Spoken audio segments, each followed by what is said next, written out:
Hello అందరికీ welcome back to our channel AVS kitchen diaries. ఈరోజు వీడియోలో ఎన్నో హెల్త్ బెనిఫిట్స్ ఉన్న చామగడ్డ కర్రీని ఎలా చేయాలో చూద్దాం.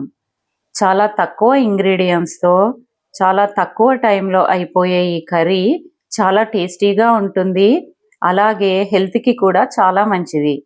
మరి లేట్ చేయకుండా ఈ కర్రీని ఎలా చేయాలో చూద్దాం.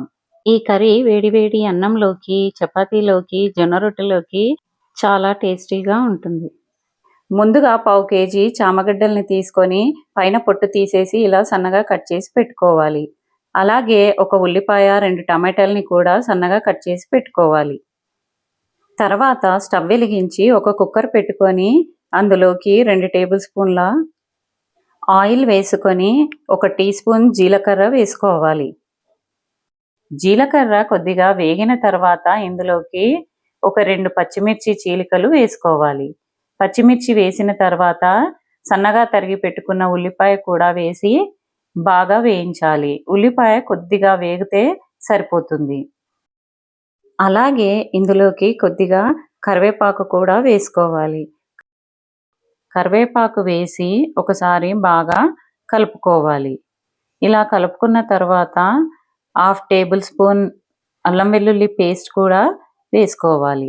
అల్లం వెల్లుల్లి పేస్ట్ పచ్చివాసన పోయే వరకు బాగా వేయించుకోవాలి. తర్వాత పావు టీ స్పూన్ పసుపు, అలాగే ఇందులోకి మనం ముందుగా పొట్టు తీసి కట్ చేసి పెట్టుకున్న చామగడ్డల్ని కూడా వేసుకోవాలి. చామగడ్డలు వేసుకున్న తర్వాత ఒకసారి కలిపేసి నూనెలో కొద్దిగా ఫ్రై చేసుకోవాలి.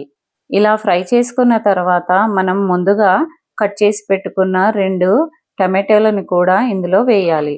టమాటోలు వేసిన తర్వాత ఒకసారి బాగా కలుపుకోవాలి. ఇలా కలుపుకున్న తర్వాత ఒక 2 నిమిషాల పాటు మగ్గనివ్వాలి. 2 నిమిషాలు మగ్గిన తర్వాత ఇందులోకి మనము రుచికి సరిపడా ఉప్పు వేసుకోవాలి. ఉప్పు వేసుకున్న తర్వాత అలాగే 1 టేబుల్ స్పూన్ కారం కూడా వేసుకోవాలి.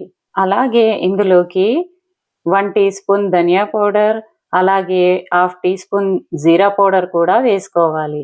ధనియా పౌడర్, జీరా పౌడర్ కంపల్సరీ వేసుకోవాలి.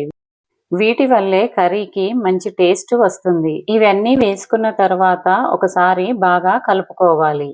ఇలా కలుపుకున్న తర్వాత ఇందులోకి కొద్దిగా నీళ్లు పోసుకోవాలి.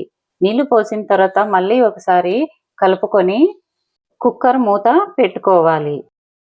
తర్వాత మంటని మీడియం ఫ్లేమ్లో పెట్టుకొని ఒక విజిల్ రానిస్తే సరిపోతుంది. చామగడ్డలు మెత్తగా ఉడికిపోతాయి. ఒకటే విజిల్ సరిపోతుంది. తర్వాత మూత తీసి ఒకసారి బాగా కలుపుకొని చామదుంపలు ఉడికాయో లేదో ఒకసారి చెక్ చేసుకోవాలి. చూసారుగా ఎలా ఉడికిపోయిందో, చాలా మెత్తగా ఉడికిపోతుంది. ఒకటే విజిల్ సరిపోతుంది. చాలా తక్కువ పదార్థాలతో 10 నిమిషాల్లో అయిపోయే ఈ కర్రీ చాలా టేస్టీగా ఉంటుంది. ఎవరైనా చాలా సింపుల్గా వంటరాని వాళ్ళు కూడా చేసుకోవచ్చు. అంత టేస్టీగా కూడా ఉంటుంది. అలాగే ఇందులోకి సన్నగా కట్ చేసుకున్న కొత్తిమీర కూడా వేసి ఒకసారి కలిపేసి స్టవ్ ఆఫ్ చేసేస్తే చామగడ్డ కర్రీ రెడీ అవుతుంది. ఈ కర్రీని మనం వేడివేడి అన్నంలోకి కానీ, చపాతీలోకి కానీ, జొన్న రొట్టెలోకి కానీ సర్వ్ చేసుకోవచ్చు. చాలా టేస్టీగా ఉంటుంది. అలాగే ఈ చామగడ్డలో హెల్త్ బెనిఫిట్స్ కూడా చాలా ఉన్నాయి. ఈసారి చామగడ్డ కర్రీని ఇలా ట్రై చేసి చూడండి. చాలా బాగుంటుంది. ఇంట్లో పిల్లలకి, పెద్దలకి అందరికీ నచ్చుతుంది. ఒకసారి ఇలా ట్రై చేసి చూడండి. అందరూ చాలా ఇష్టంగా తింటారు. ఈ కర్రీ చేసుకోవడానికి ఎక్కువ ఇంగ్రీడియంట్స్ కూడా అవసరం లేదు. తక్కువ పదార్థాలతో చాలా టేస్టీగా అయ్యే ఈ కర్రీని ఒకసారి ట్రై చేసి చూడండి. ఈ వీడియో నచ్చితే లైక్ చేసి షేర్ చేయండి. అలాగే ఇలాంటి ఇంట్రెస్టింగ్ రెసిపీస్ కోసం ఛానల్ని సబ్స్క్రైబ్ చేసుకోండి. Thanks for watching.